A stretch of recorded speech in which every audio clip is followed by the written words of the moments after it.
Bad bitches, every city in my tribe. Look behind. Booty dominate the world, peaches right. Good, how are you? A little tired. All right.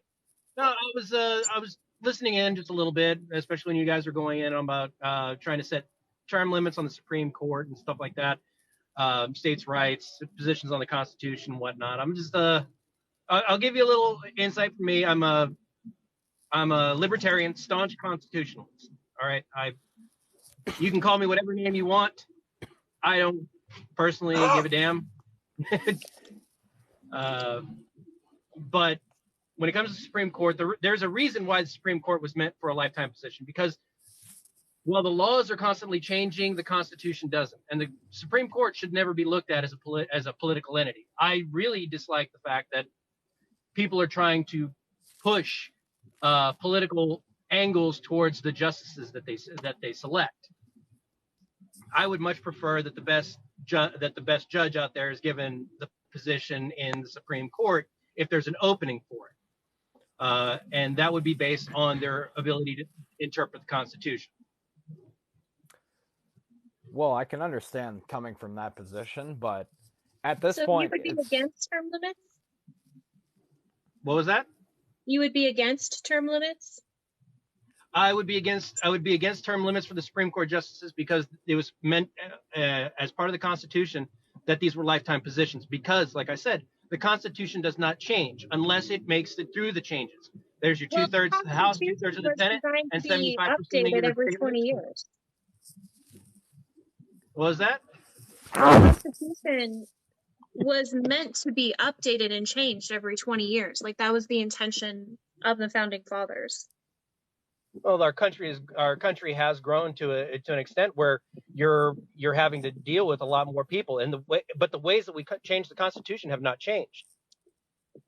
Okay, Why do you think as a society that we should uphold a document that was written over 200 years ago?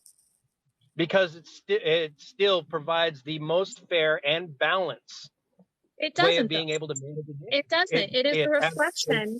It is a reflection of the time period that it was written. It absolutely still upholds. There are nations today in Europe that base their constitution off of what the American document was. Okay, but do they transcribe it word for word, and they're like, "This is how our system of government's going to be"? They don't transcribe it word for word, but for all intents and purposes, our founding document is the basis for many of these free nations' own constitutions. Okay, so it's still a great work. And if people want to change those things, like in the Constitution, if they want to add amendments, those things have not changed. You get 2/3 of the House, 2/3 of the Senate, and 75% of state legislatures. A lot of the argument that I've been seeing about, say, like for pro-abortion and stuff like that is I keep hearing that, well, there's over 72% of people approve abortions. Mind you, they don't get into the tidbits that people say that they approve them for. They say, oh, it's 72%. Okay, that's close enough to 75%. There is not a legislator out there that would go out there and say, commit political suicide and saying that they wouldn't approve certain limitations on those abortion stuff. You can get abortion put into the Constitution. Abortion rights can be put in there, not under some weird little caveat in the 14th Amendment. Really understand the Constitution, because that's what the 9th Amendment was, to essentially say that this Bill of Rights is not listing out every single right granted to every single person. The 10th Amendment after that tells you that any rights not afforded to the federal government is to be legislated on by the state. There were states that took up positions on abortion prior to the Roe v. Wade decision. Now you have to start getting into the legislative stuff. Okay, well, if we have one state that says it doesn't want it, we have another state that says that they do. Now the states have already been able to start deciding on it. Now we can't go before the Supreme Court, with the exception to once it's being legislated on for consistency. Okay, you understand that the. Go ahead, Jeff. You understand. Go ahead. No, go ahead. I need to look at something. Okay, you understand that document was not meant to be something set in stone and was supposed to be, do not deviate from this even for an instant. Otherwise, we're going to lose our way of life. The founding fathers made it with the specific intention that it was supposed to change over time, and it was supposed to change with the times. That's why they allowed 4 amendments, and that's why they passed the Bill of Rights in the first place. Also, and I'm saying that you can still change the document. You can still change the document. Yet. Then what's your problem with? Then what's your problem here? I have no issue with it. Honestly, I don't give a crap about abortion. I don't. If states want them, put them into law. If states don't want them, put them into law. That's my opinion. That's my opinion on it. And for people to be so hyperbolic about it, saying, "Oh, well, women aren't going to be able to leave their states," that's a violation of the freedom of movement, which is a nationally recognized law. Well, people are allowed to traverse between the states. You can also acknowledge the fact that the United Nations has come together to agree upon the fact that improper access to healthcare in the direct form of abortion and not having access to safe and legal ones is a human rights violation. So why are you okay with states basically deciding territory to territory whether or not they're going to uphold those human rights? Why do I give a damn about the United Nations if it's something to do with my country? Because that should tell you something. Why that is such like, I don't understand why people have such a disdain for looking at how other nations and system and organizations do things. Like you realize that the United States is not like the main character of the world, right? So what about with the United Nations idea on how China's treating the Uyghur Muslims? That's a human rights violation, but I don't hear anybody talking about that. I haven't heard about that. Can you explain it? The Uyghur Muslims in China. I just feel you're pivoting now. I just feel you're pivoting. No, I'm not pivoting. I'm just saying is like abortion is a human right. That bodily autonomy is a human right. Men don't have bodily autonomy in the United States either. What are you talking about? We can't get pregnant. We have to sign up for the draft at age 18. Yeah. What? I don't think the draft has been in effect since the 70s. It's still in effect. We are all males 18 years of age or old, 18 years of age to 25 are required to sign up for the draft. I would find the draft unethical as well. But it's still in law. Right, but if that's your combat to women having bodily autonomy, oh, well, men don't because of the draft, I would be open to getting rid of the draft. All right, but the thing is, it's still in law. But there are states out there that kind of claim women have more bodily autonomy than men. So what you're preaching for is not autonomy or equality. You're preaching for supremacy. Women should have more autonomy over their own bodies than men have over theirs. She just told you, literally, if you were listening, she just told you she would be against the draft. And now that she knows about it and she's been brought attention to it, yeah, maybe she's going to work towards getting rid of the draft. You don't know her life. Okay, that would be a great idea. So yes, I would be against the draft in general. Even if women still didn't get the right to abortion, I would still be against the draft. Like, give me a fucking break. Like I said, I was 22 years military service. All right, I volunteered for it. It's not so much that I have an issue with the draft. It was something that we were just told, hey, this is something that happens. If stuff ever got bad enough, all those boys 18 to 25, they're gone. They're going. It was something that boys had to deal with. You're just pivoting on the situation. Like, do you think that no, but you went with bodily autonomy, and I told you an example of how men don't have bodily autonomy. I agree. The draft should be getting rid of. Do you think women should have bodily autonomy? I believe that it should be a shared responsibility. What does that mean? Is that a yes or a no? I believe it should be a shared responsibility on the consequences of sexual act. If I will be willing to say, you know what, boys, if you're messing around having irresponsible sex, somebody gets pregnant, from the date of conception, you are responsible for the medical, or 50% of the medical, 50% of the food, and that kind of stuff. I'd be willing to pivot onto that. Okay, you've gone on a tangent and you've kind of stepped around the answer. Yes or no? Are you against it or for it? Am I against abortion? I am against abortion for. There you go. Thank you. No, you're not letting me finish. I am pro-life with exemptions. There are certain circumstances that abortions cannot be prevented, and I understand that. And I'm not against those circumstances. In the instance of improper familial relations, in the event of sexual assault, and life or physical health of the mother.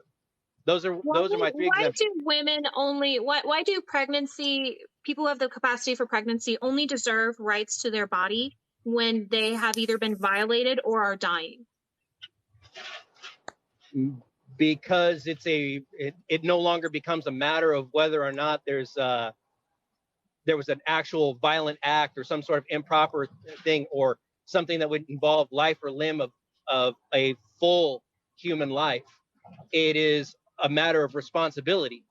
The free love era is going to be going on. No. I feel you are just implicitly slut shaming. I'm not implicitly slut shaming. Yes, you are, because I think that your position is essentially we should punish women for having sex. I think both men and women should be equally responsible for the life that they're bringing into the world. But why is it equivocate a man's financial responsibility to a woman's bodily sacrifices? That's so bodily sacrifice for 9 months and a man's financial sacrifice for 18 years. Really, you don't think once the child is born that women contribute to child rearing? I believe women are responsible for 50% of the child rearing. So again, please do not compare men's financial responsibilities during pregnancies to women's actual bodily resources like I said, and sacrifices. I'm willing to say that the father of the child should be responsible for 50% of the cost during the pregnancy as well. But don't say that that's equal. Don't say that that's equal. There is nothing that men can do to be equal when it comes to the sacrifices made during pregnancy. For what was it? I believe it's the last 4 to 5 months. Women, a lot of women aren't able to work and stuff like that. Men should be taking the full responsibility in that aspect. Okay. You're not even listening to me. Yeah, right. This is just I want you to just think about this right here for a second. In terms of the actual pregnancy itself, take the childhood out of it. Take the 18 years out of it. The only thing we need to do in order to contribute to that child being born is the fun part. We don't have to carry it for 9 months. We don't need to go through intense pain or weight gain or mood swings or anything like that. God forbid we don't have to go through any of the tearing that happens during the actual process. So when you're sitting there and you're saying that it should be 50-50, first of all, that's not equal, because I don't think there's any dollar amount that we can pay that can make up for all the suffering they had to go through, because it is suffering. There are people who are willing to take that risk and they're willing to make that sacrifice for their child, but not everyone can and not everyone will. And that's something you need to understand. So that when you're sitting here saying that it should be a shared responsibility, there is no shared responsibility. Then why are people being irresponsible? It's not about being irresponsible. They're making a decision. But Josh wants to say something. Go ahead, yeah, Josh. wait, I want to go down a line of questioning. I was kind of I had an issue with your constitutionalist framework. I don't really think it's grounded very well. But I do want to give a line of questioning here. Why is there an obligation that exists when you quote unquote cause a state of dependency in this regard? What was that? You kind of broke up on me. Yeah, why when you quote unquote cause a state of dependency, why does that create an obligation to the fetus or embryo? Why does that cause an obligation? Correct. You took part in an act that is specifically designed to bring life into the world. That's not a okay. That's a little bit more than an obligation. That's nature of us as beasts. Okay, so generally you wouldn't say that something being natural creates an obligation, right? Generally, we would consider this to be an appeal to nature fallacy. I wouldn't say that. Sorry. I'm sorry. Go ahead. Continue. Yeah, I wouldn't say that if I got polio, right? I'd say that polio is natural if we were going back 100 years in the past. I think it's mainly eradicated now. But let's say I got polio, right? Well, and there was some treatment I could have for this. Do you think I should not be able to get this because it's natural? This is a straw man. Wait, how's it a straw man? That's a question. Wait. We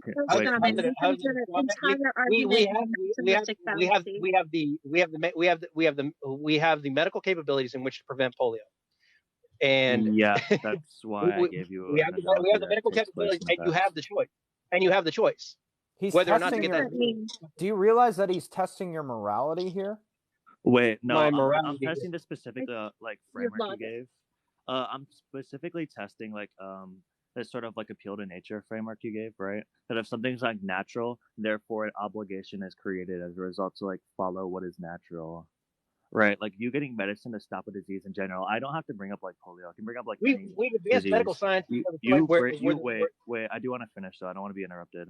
You stopping a disease that was naturally given to you is unnatural, right? So under this framework, that what is natural is what ought to be applied through two obligations would be against your logic, and therefore it seems you should be against like taking medicine for like diseases. So what you're trying to rationalize here is regardless of any medical advances, we've made medical advances to where these where we have the capabilities in which to be able to prevent these diseases and whatnot. We also have ways of being able to prevent pregnancies. Well, this isn't 51%. relevant. Wait, this isn't relevant to what I said at all. Yeah, it's not. Like, the thing is, what you're like trying to bring up something like cancer, right? let him talk. Let him talk.